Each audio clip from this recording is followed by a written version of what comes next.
You're listening to a daily dose of Proverbs.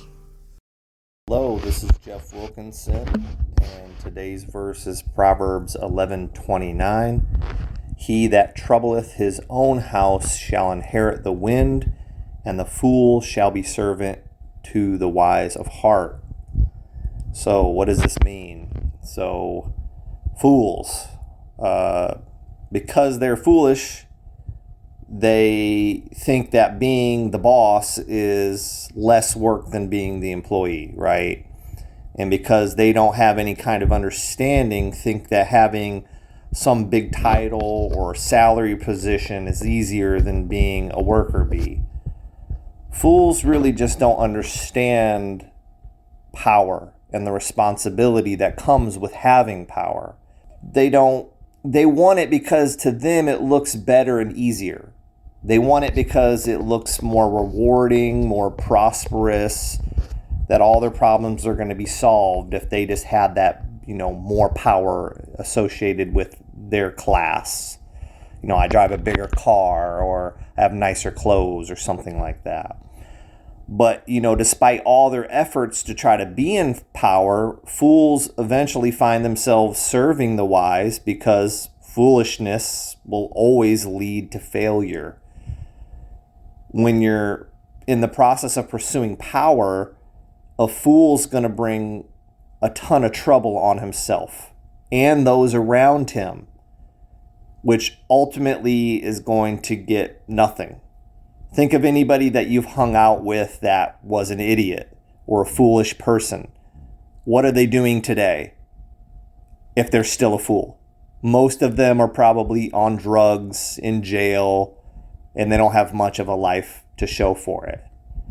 But this is the meaning and the picture that this proverb is trying to portray, that a foolish man longs for power and in the process of pursuing it troubles his house. And at the end of the day, all of his efforts are just in vain. They're hurtful to those who are closest to him.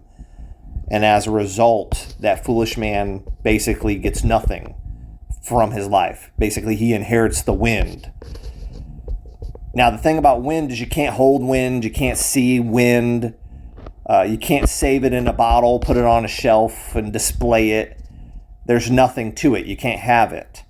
But a foolish man spends his whole life trying to be in charge of everybody in his life, just ends up troubling everybody that's closest to him, and will have nothing to show for it.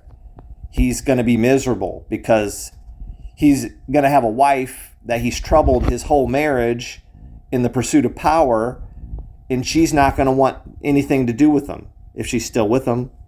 Same thing of his kids. He's sought power his whole life in the pursuit of it, that his kids aren't going to like him because he's concentrated on getting power. A foolish husband doesn't want to serve anybody, whether that be his family, his employer, his government, his neighbor, society. He pursues power through work, education, possessions, harsh treatment of his family, all which troubles his house. And as a result, he inherits or receives the wind. And at the end of his life, he's going to have nothing to show for all his pursuits of power. Now, if it's power you seek, is it authority you want? Do you find it hard to serve your family or your employer or your government? Now, of a word of advice, don't sacrifice your family for the pursuit of power, whether it be in the form of possessions, a nice new car, a giant house, or in the form of respect. You want to step on everybody's throat to get ahead. If you live your life demanding respect or seeking authority, you'll trouble your house, and in the process ultimately forfeit your whole family. And you need to serve your home, and you'll win your home. And if you choose to pursue servitude of others in life, at the end of your life, you'll have nothing to show for it if you don't do that. And basically, that's my thoughts on Proverbs 11:29. Thank you. Thank you for listening.